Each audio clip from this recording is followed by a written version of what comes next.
My name is Robert Ament. I'm running for town supervisor of Irondequoit in the upcoming Democratic primary September 15th, along with my two running mates, Christian Redder and Bill McKee, for town board.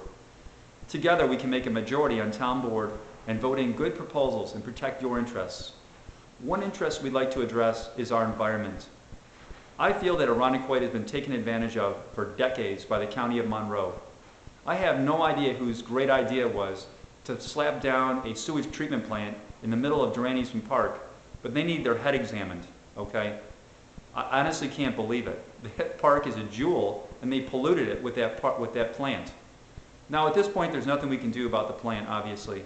It's there, it's running, it doesn't actually filter the sewage out when it rains that much. They send it right out to the lake during heavy rains, so as I discussed earlier, when it's too heavy, they just open a pipe and it goes right out into the lake, untreated, unfiltered, in addition to dumping in numerous other sites throughout Monroe County, including the Genesee River and the bay, Irondequoit Bay.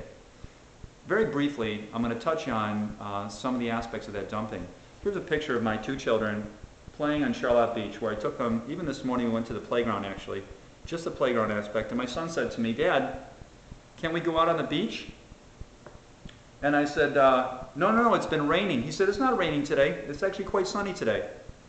But I couldn't get into the intricacies of discussing with him the sewage dumping in the Genesee River, because he doesn't understand the word sewage. I just had to tell him, no, we're not going to go there today. He couldn't understand. He said, "It's not raining." I said, "Well, you know, what am I going to say to a 5-year-old? We're not going back to that beach, by the way. I'll never take him to the water's edge again." Here's my daughter, Isabel, and Matthew dancing around.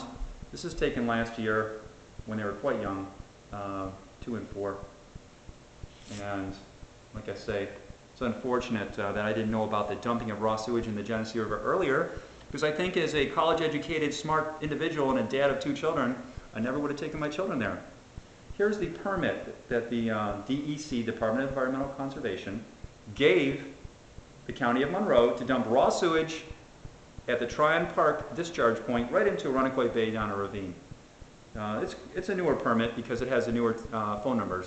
And Steve Orr, the investigative reporter for the Democratic Chronicle, was told this as well. Unfortunately, when it rains heavy, they dump all that sewage right out of these huge tunnels here from the city of Rochester. Millions and millions of gallons. They dump it right out when they can't handle capacity or they want to save money, either or.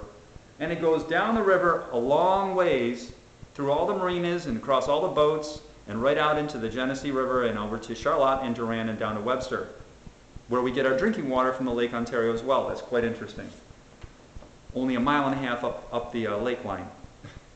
Here is the dumping gate for Tryon Park.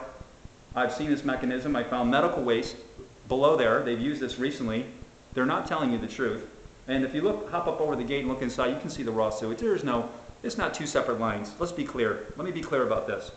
There are not 2 separate lines, one for stormwater, one for sewer. By the time it hits Tryon Park, it's all combined, right from your toilet into our waterways. Here's the 2 tunnels in Densmore. They can't even get through there. There's so much during the heavy rains. It comes up over the top and then eventually pushes through. Millions of gallons of raw sewage mixed with rainwater go into Irondequoit Bay during rain events. I was told by Tom Pasella of the County of Monroe.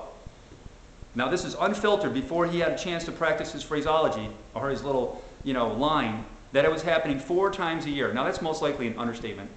I talked to somebody who worked at Van Laer and they said it goes on 11 times a year on a heavy, and now it's been even heavier rains this year. And think about it, they always said it's bacteria. It's closed because of bacteria, the beach is, because it's hot or there's algae or this and that. Why is it on the coldest year in my living memory, and the rainiest, by the way, that beach has been closed almost the entire summer, Charlotte has, and Durand? Why is that? Think about that for a second. It's not bacteria, it's human waste and chemicals coming out of there. This has been going on for 30 years. Maggie Brooks, Mr. Garland, the County of Monroe, Ms. Heyman's known about it, Mr. Shantz, I'm sure, knew about it. Marty, for the DPW, in charge of that, commissioner of that, knew about it. Everybody knows about it except you and I. They were the last ones to find out. And it took me only 1 week to get the answer. Unbelievable. To this very day, they're trying to backtrack and cover themselves. The DEC officer, environmental conservation officer, can reaffirm the fact that they dump in the Genesee River constantly, 6 times a year minimum, and they don't tell you. Minimum. That's, I'm sure, an understatement, believe me. And he will confirm what he told me on the phone, and Steve Orr will confirm that they're dumping raw sewage right out of Van Lair when they can't handle capacity. They just flip the switch and it goes right out of tube into Lake Ontario. Here's the house right on Dunsmore Creek. This person has no idea that his house is sitting on what equates to a toilet when they dump raw sewage there.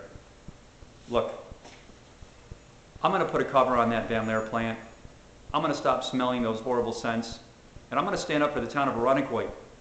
I'm going to call my lawyer, and they're going to get a call, and the county's either going to cooperate or we're going to file suit, because the day of us putting up with this nonsense is coming to an end.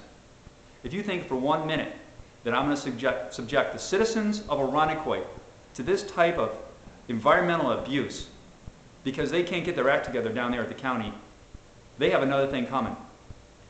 And I have the backbone, I have the fortitude, and I have the courage to stand up for your rights and for my family's rights as well. So do Christian Redder and Bill McKee. They're sickened after finding out about this information, sickened about it. They have children themselves. And this will be a priority of ours. I'll be very honest and open with everyone in town and inform you right along the way what steps are being taken to rectify the situation. There's also a Great Lakes Initiative coming out of Washington. This will include a lot of funding, millions and hundreds of millions of dollars coming down the line. And if we can identify our problem, we can get our hands in there and grab some of that money and build something to find a solution, whether it's bigger holding tanks or a different facility as well to handle the load. Thank you so much, and I look forward to standing up for your rights as Town Supervisor of Irondequoit, along with my 2 friends, Bill McKee and Christian Redder. Please vote September 15th in the Democratic primary for 3 lifelong Democrats. Thank you.